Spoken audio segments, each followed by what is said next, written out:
¿Por qué, después de tanto tiempo, el ser humano sigue atrapado en el mismo conflicto?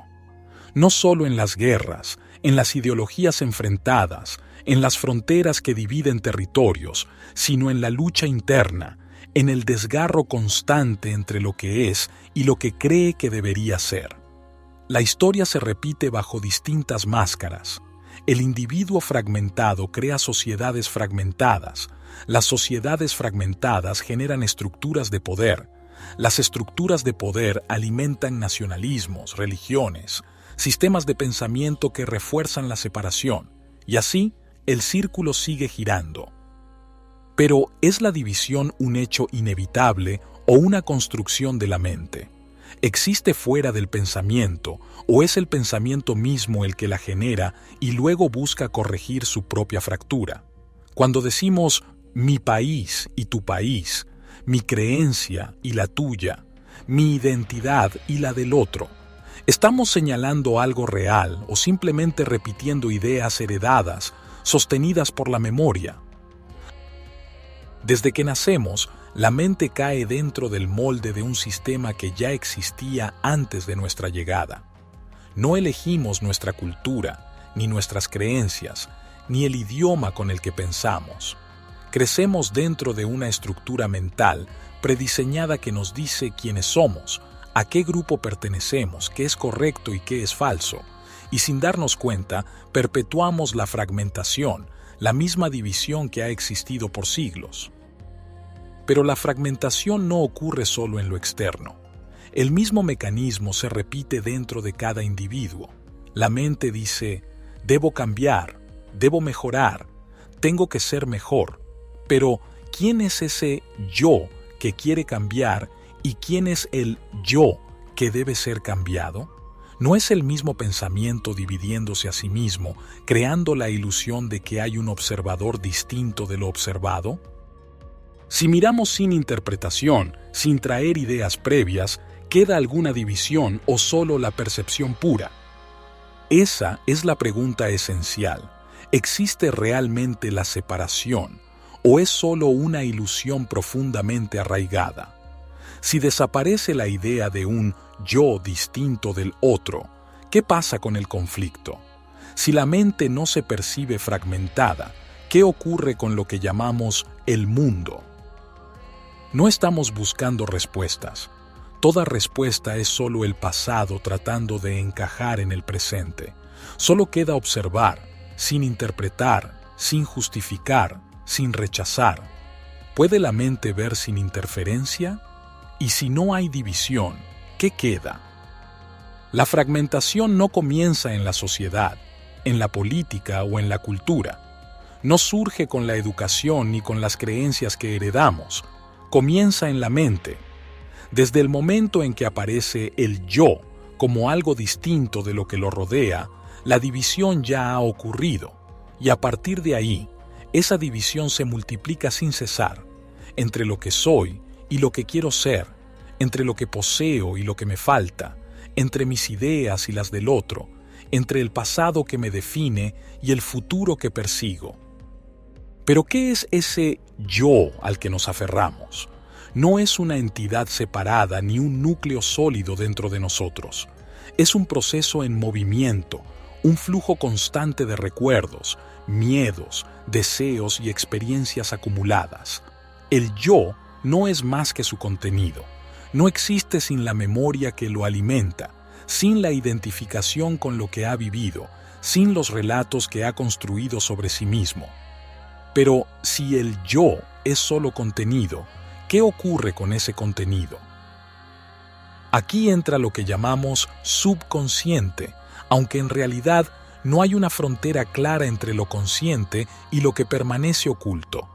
Es un solo movimiento, pero la mente ha trazado esa separación porque no puede procesarlo todo al mismo tiempo. Lo que no puede manejar lo empuja hacia lo profundo, pero sigue operando desde ahí, influenciando pensamientos, emociones y decisiones sin que nos demos cuenta. Miedos reprimidos, heridas no resueltas, deseos inconfesables, todo sigue actuando aunque permanezca fuera de la vista. Este contenido, lo visible y lo soterrado, es lo que sostiene la fragmentación. La mente no solo ve el mundo dividido, ella misma es la división. No hay un yo sin conflicto, porque su estructura es contradicción. Querer y rechazar, recordar y olvidar, avanzar y retroceder. El yo es conflicto porque su naturaleza es el choque entre lo que es y lo que desea ser.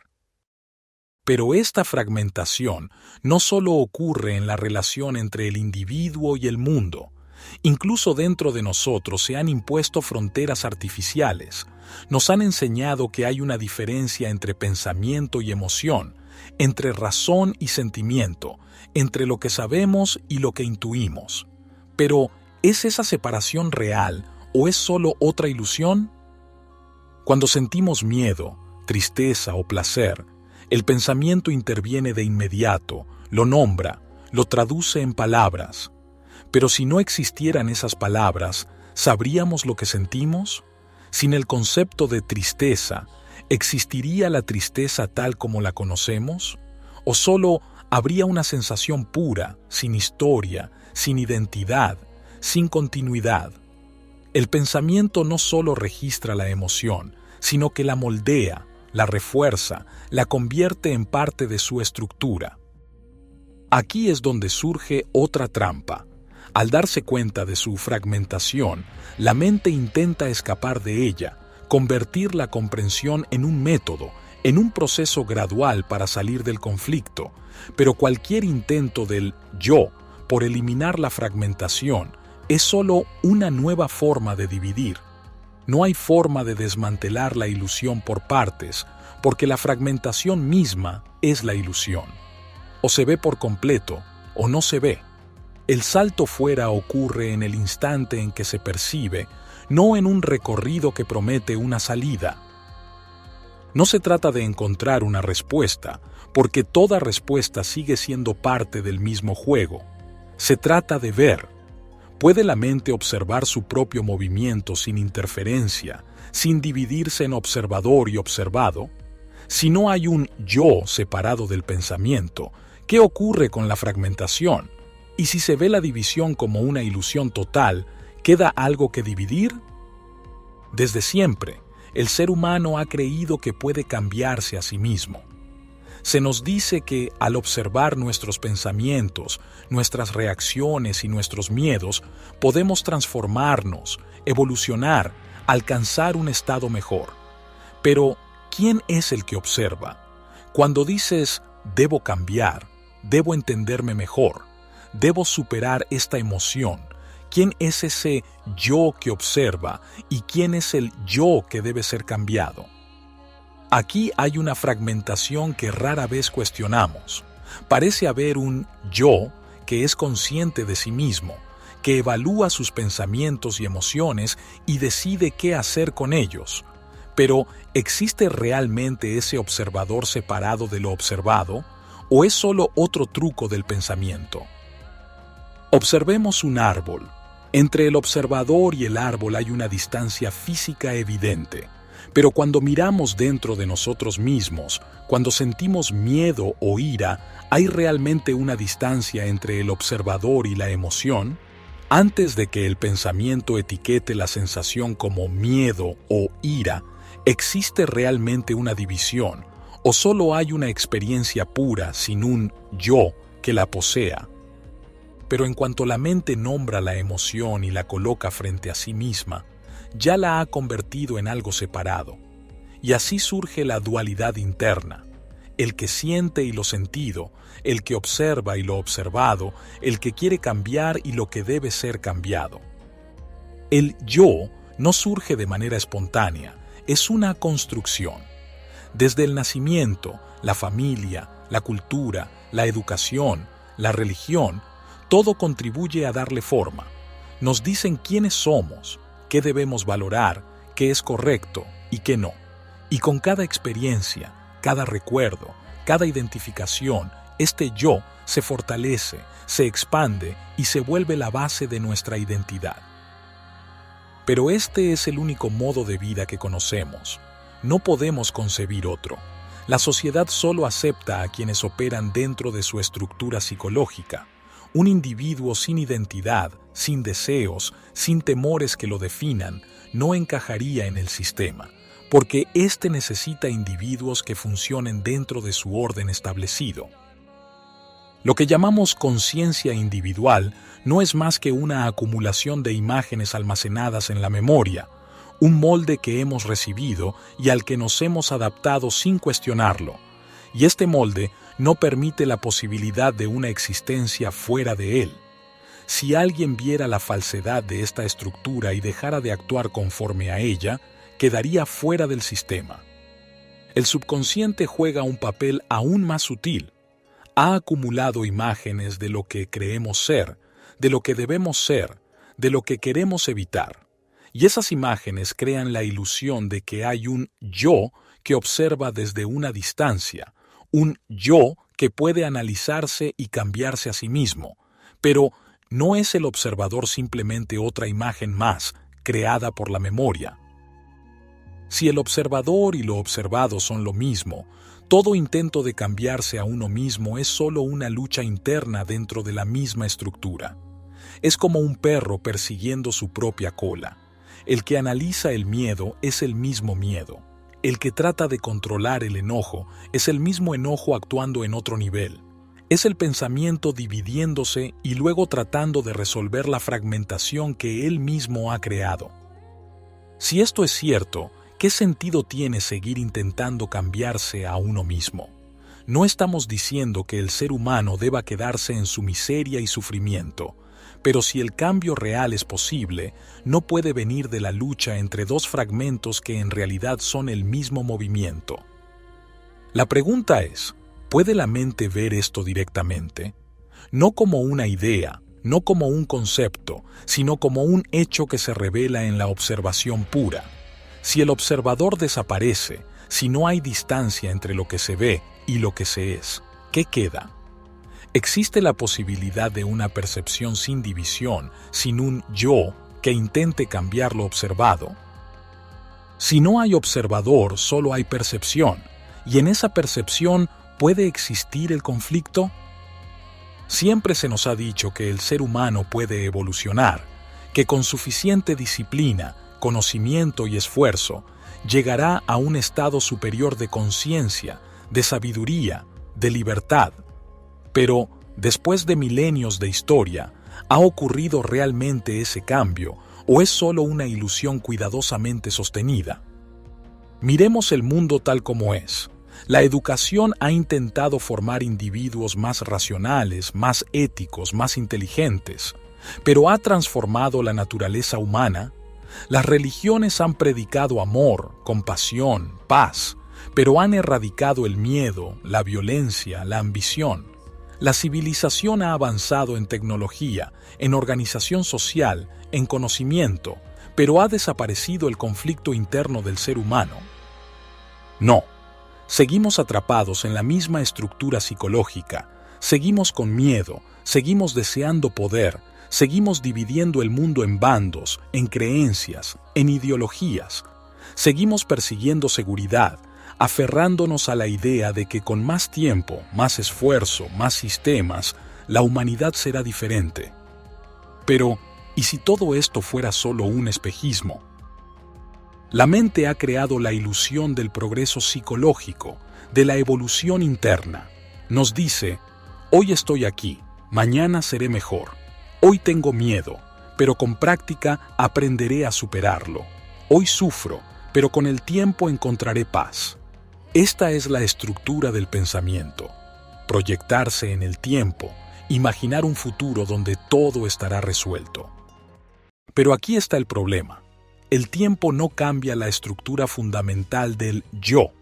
Puede modificar su comportamiento, su conocimiento, su apariencia externa, pero su esencia sigue intacta. Si el yo es conflicto, miedo y contradicción, ¿cómo puede mejorarse a sí mismo con el tiempo? No es solo el mismo problema reorganizándose bajo una nueva apariencia. Nos han condicionado a creer en este proceso de mejora porque sin él, el sistema colapsaría. La religión promete la salvación en el futuro. La educación proyecta un éxito por venir. La sociedad nos dice que podemos convertirnos en alguien mejor. Pero si viéramos con total claridad que este proceso es solo una ilusión, todo ese andamiaje perdería sentido. Entonces, si el tiempo no puede producir un cambio real, ¿qué puede hacerlo? Aquí surge la pregunta esencial. ¿Puede la transformación ocurrir instantáneamente? No hablamos de cambios superficiales, de modificar hábitos o aprender nuevas habilidades. Hablamos del fin total del conflicto interno. Es posible que, al ver con absoluta claridad la falsedad del tiempo psicológico, la mente quede libre de esa estructura en un solo instante. Si alguien comprende que un veneno es letal, lo deja de inmediato. No dice, voy a dejarlo poco a poco. Si alguien ve un peligro real, no espera a que el tiempo lo resuelva. Simplemente actúa. ¿Por qué no ocurre lo mismo con el cambio interno? ¿Es que no vemos con suficiente claridad? ¿O es que nos aferramos al tiempo porque el yo solo puede existir dentro de él? Si el tiempo desaparece como mecanismo de cambio, ¿qué queda? Es posible que el verdadero cambio solo ocurra cuando no hay un yo que lo busca. El mundo que conocemos no es más que un reflejo de la fragmentación interna del ser humano. Así como la mente está dividida en deseos y temores, en recuerdos y proyecciones, en contradicciones constantes, la sociedad replica esta división en forma de naciones, religiones, ideologías, sistemas de pensamiento en conflicto. Creemos que la raíz de los problemas es política, económica o cultural, pero no es, en esencia, el mismo problema que ocurre dentro de cada individuo. Desde que nacemos, se nos condiciona a identificarnos con algo, un país, una historia, una religión, una ideología. Se nos dice que pertenecemos a una estructura más grande, que nos define y nos da un propósito. Pero, si miramos con total claridad, ¿es esto un hecho o solo una construcción de la mente? Las fronteras, por ejemplo, no existen en la naturaleza. No hay líneas en la Tierra que dividan un territorio de otro. Son invenciones humanas, acuerdos antiguos defendidos con una ferocidad que las ha convertido en realidades psicológicas incuestionables. Pero en el fondo, son solo ideas sostenidas por la memoria colectiva. Lo mismo ocurre con la religión. Nadie nace con una creencia. Se adquiere con el entorno, con la educación, con el lenguaje. Si alguien nace en un país musulmán, será musulmán. Si nace en una familia cristiana, será cristiano. Y, sin embargo, cada persona defiende su religión como si fuera la única verdad. Pero ¿cómo puede haber una única verdad si depende del lugar donde uno nace? Las ideologías siguen la misma lógica. Cada sistema político, cada corriente filosófica o económica afirma tener la solución para la humanidad, pero el mundo sigue en caos. No importa quién gobierne, qué reformas se implementen, qué revoluciones ocurran. La raíz del conflicto sigue intacta porque el problema no está en las estructuras externas, sino en la mente que las ha creado. Entonces la pregunta esencial es, ¿qué mantiene vivas estas estructuras? El pensamiento es energía en movimiento, y cuando esa energía se canaliza repetidamente en una dirección, se convierte en identidad, en creencia, en ideología. Cuanto más repetimos una idea, sea nacionalista, religiosa o filosófica, más fuerte se vuelve en la mente, hasta que se siente como una verdad absoluta. Pero la energía en sí misma no es la creencia ni la identidad, es solo energía atrapada en un circuito repetitivo. Mientras esta energía siga alimentando la separación, el nosotros y el ellos, la competencia, el conflicto de intereses, el mundo seguirá siendo el mismo. Entonces, la pregunta no es cómo cambiar la sociedad, sino si esa energía puede liberarse de su condicionamiento sin esfuerzo, sin método, sin una voluntad que la moldee. Si alguien dice, voy a dejar de identificarme con mi religión o voy a abandonar mi nacionalismo, sigue operando dentro del mismo tiempo psicológico, sigue siendo el pensamiento intentando modificarse a sí mismo. Y todo intento de cambio dentro de la estructura del pensamiento solo refuerza esa misma estructura. Pero si la mente ve con absoluta claridad que toda identidad religiosa, nacional, ideológica, es solo energía atrapada en un hábito de pensamiento, entonces, ¿qué ocurre con esa energía? No estamos preguntando cómo liberarla. No es un proceso gradual. No se trata de técnicas ni de estrategias. Si alguien ve que un veneno es letal, no lo deja poco a poco, simplemente lo abandona.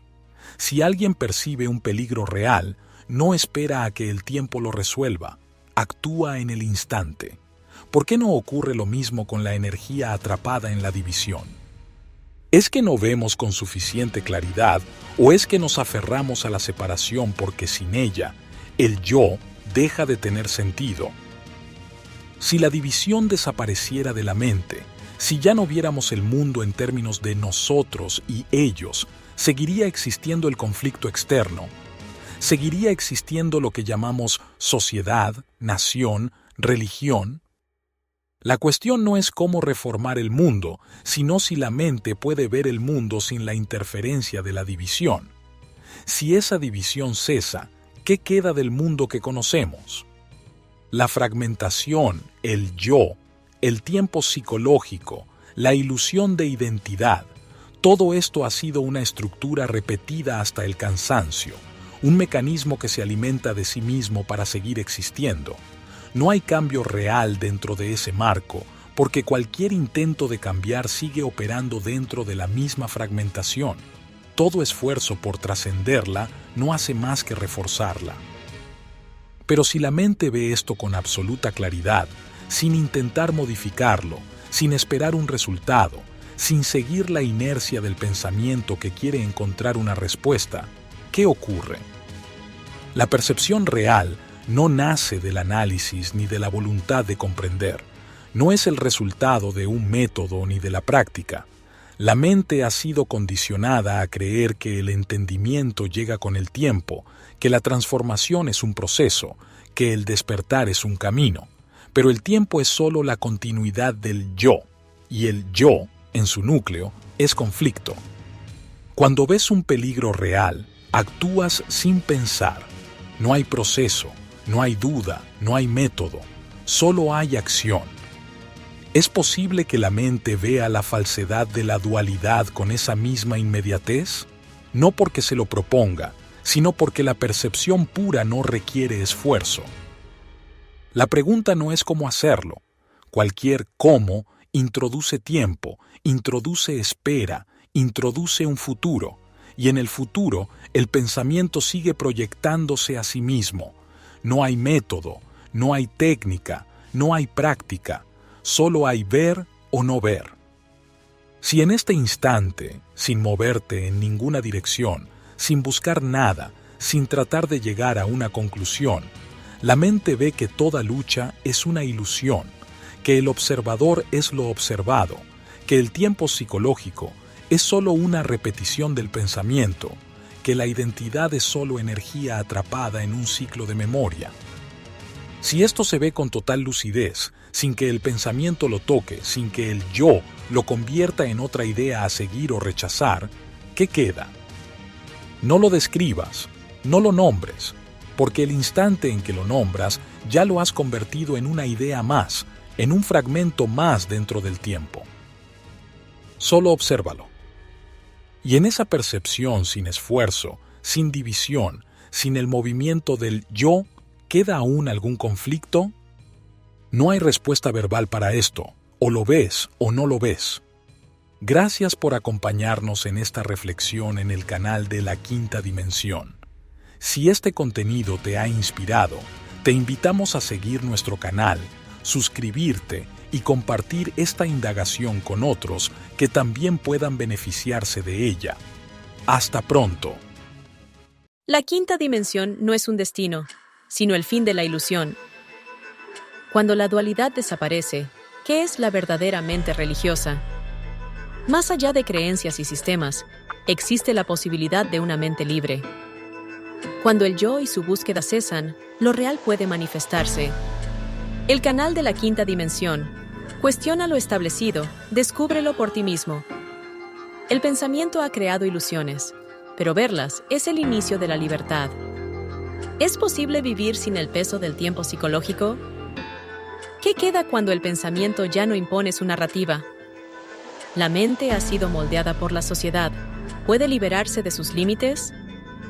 Eso y mucho más, aquí, en el canal de la quinta dimensión. Suscríbete y únete a nuestra comunidad para explorar la verdadera libertad.